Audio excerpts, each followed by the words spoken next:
Como você define a sua experiência ao experimentar uma roupa? Traumática ou tranquila?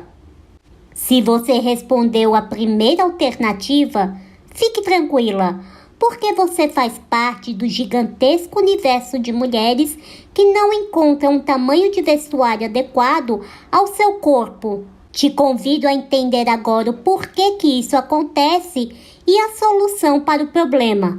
Será que existe uma? Começa agora na Bossa 9. Moda em rodas. Atitude, diversidade e estilo sobre o universo da moda. Você encontra aqui. Moda em Rodas, com Heloísa Rocha.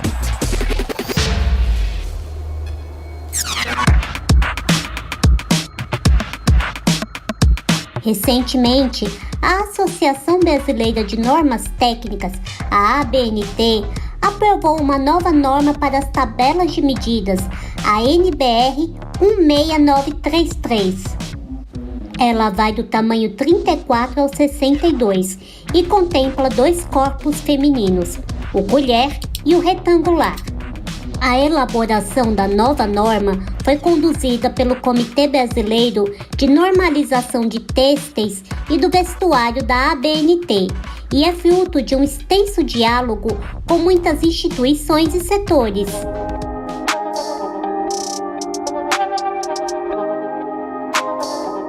E para começar este episódio, eu quis saber como funcionou esta pesquisa e os motivos de sua concepção.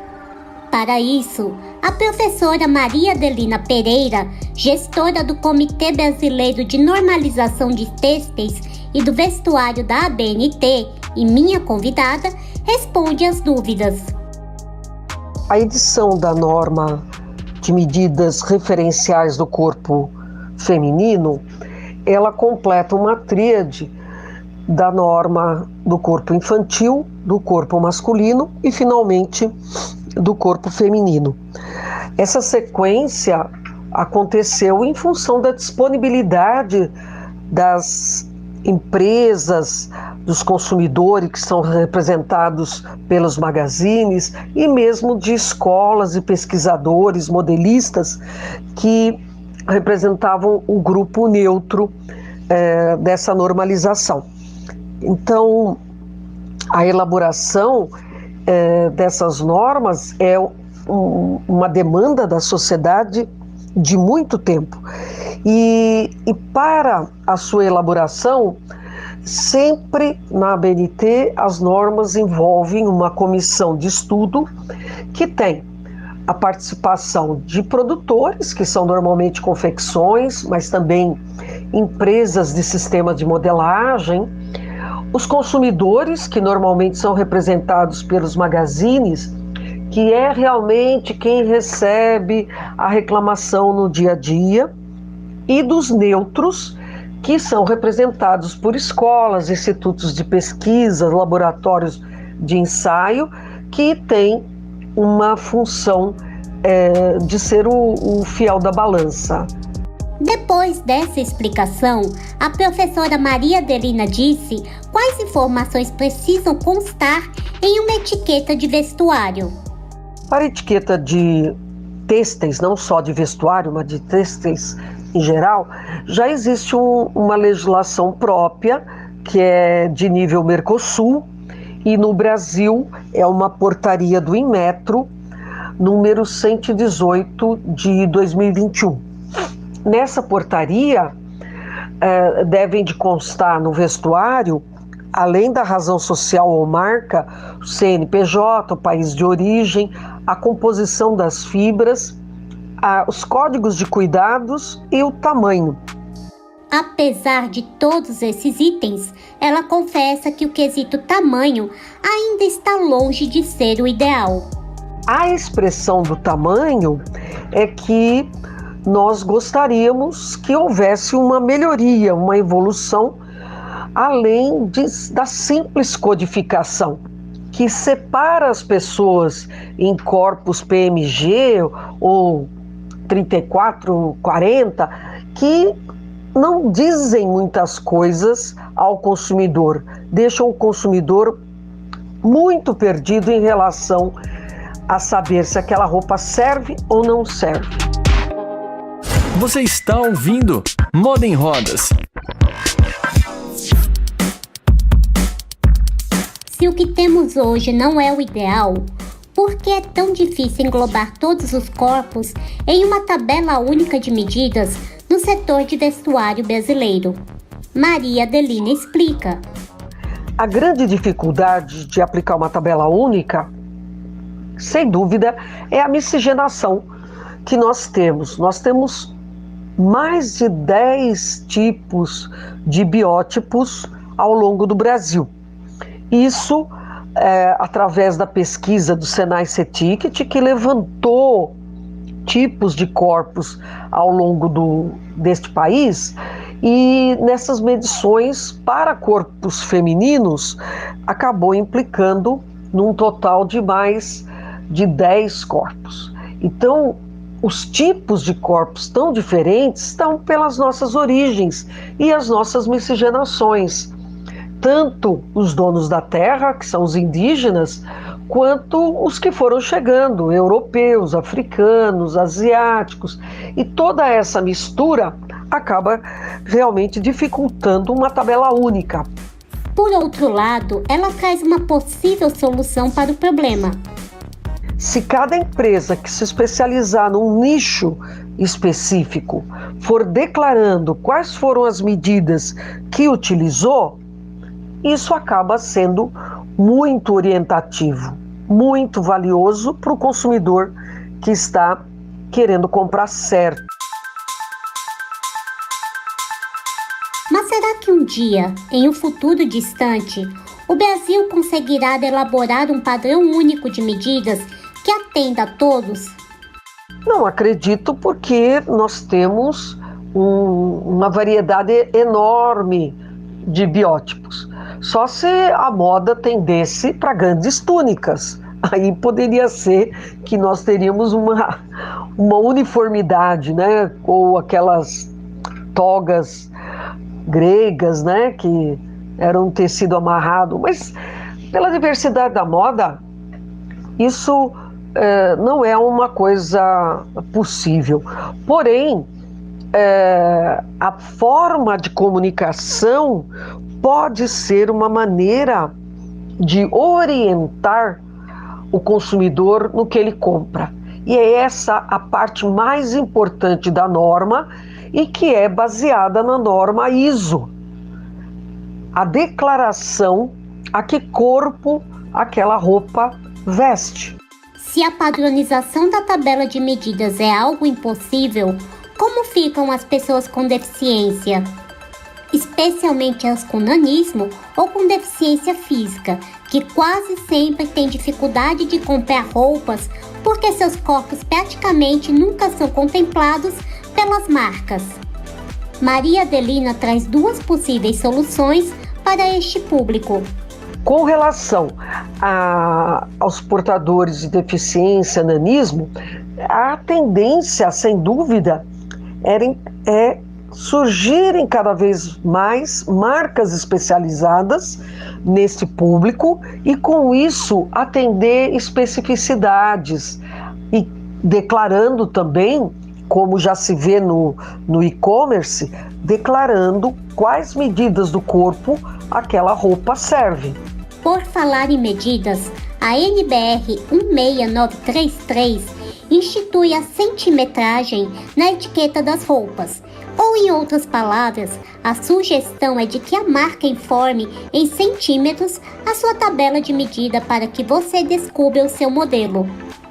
Por outro lado, a existência dos tamanhos P, M, G e GG e até mesmo do termo padrão de medida acabam promovendo gatilhos emocionais, os quais a pessoa se sinta mal por vestir uma numeração que a exclua de um padrão de beleza determinado por uma velha indústria, ou também a elimine de determinada coleção. Por que essa classificação não foi extinta até agora? O que é possível fazer? Sem dúvida, esse é o grande sonho da normalização. e realmente insistimos que a normalização, ora em tema, que é a BNT-NBR 16933, medidas referenciais do corpo feminino, não são medidas padrões, são medidas referenciais. E realmente o grande sonho, tanto da ISO e da BNT que seguimos, é eliminar essa classificação, esses códigos que realmente detonam pessoas quando mudam de um tamanho para outro. Não precisa ter isso. Meça seu corpo e se encontre. Então é isso que o e-commerce demonstrou aí já antes da pandemia, que dá para comprar roupa sem o desgaste do provador, sem aquela pressão de caber em alguma roupa. Isso que é muito importante. Meça seu corpo e veja que se tem alguém que atende. Esse é o grande objetivo.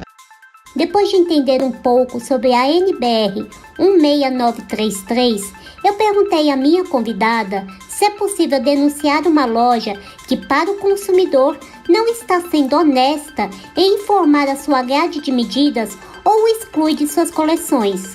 E ela explica.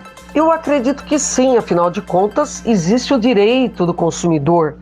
E eu acredito também que uma empresa que agrada o seu cliente, colocando que é um tamanho P, por exemplo, mas a pessoa não consegue se vestir com aquele tamanho P, apesar de ser bastante pequena, isso é uma falta de clareza. O que as indicações metrológicas auxiliarão e muito. Veja a compra pelo e-commerce. A pessoa coloca lá sua medida e, ao receber, se não servir, a empresa fornecedora, a loja virtual, é obrigada a trocar, independente de qual for o problema, é obrigatório trocar. Então, nesse sentido, a transparência é muito importante. E para onde enviamos uma possível denúncia?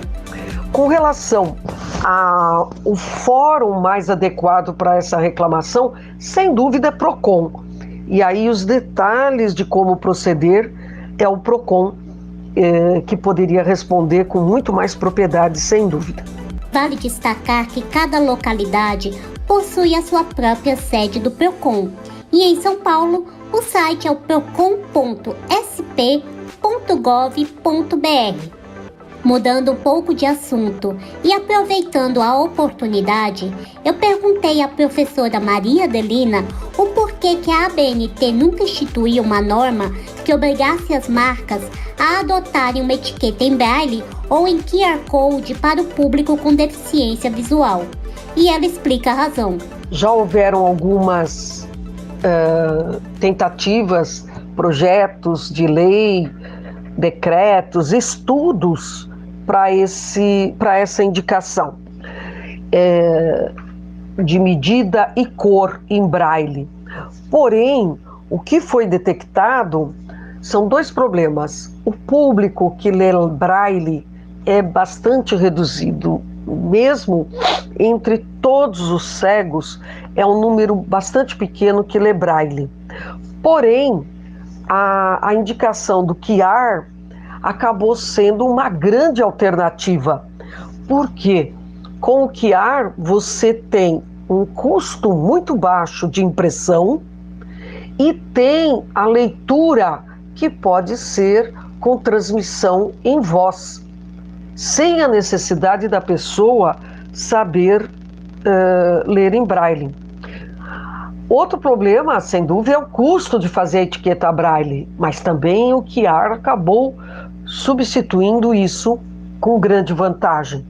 E óbvio, a grande motivação é que as empresas sejam motivadas não só pela possibilidade de ampliar sua venda atendendo o público não vidente, mas também ampliando a sua índice de inclusão de pessoas. Isso é muito positivo.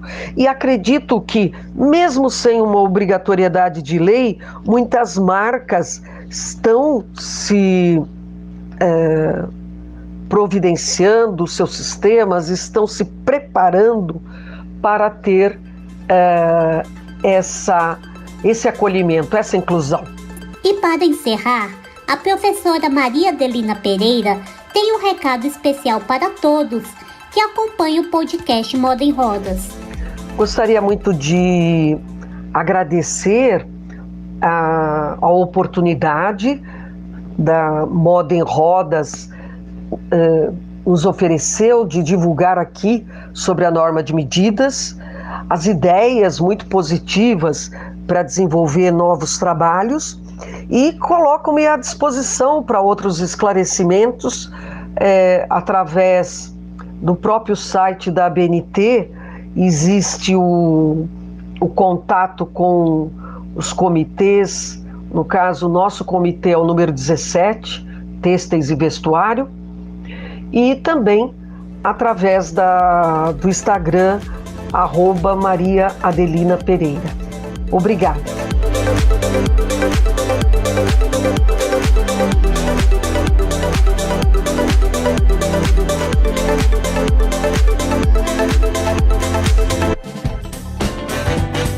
Moda em Rodas, com Heloísa Rocha. Lembrando que o site oficial da ABNT é o abnt.org.br. Antes da marca acolher o seu corpo, é importante que você o acolha primeiro. E para isso, é preciso conhecer, respeitar e amar as suas medidas, para que você consiga fazer escolhas fashions assertivas. Não se cobre para caber em todas as medidas. Na realidade, cobre as marcas para que se encaixem no seu corpo. Eu sou Heloísa Rocha, do Moda em Rodas, para Bossa 9. Você ouviu Moda em Rodas, com Heloísa Rocha. Saiba mais no Instagram, @Moda em Rodas.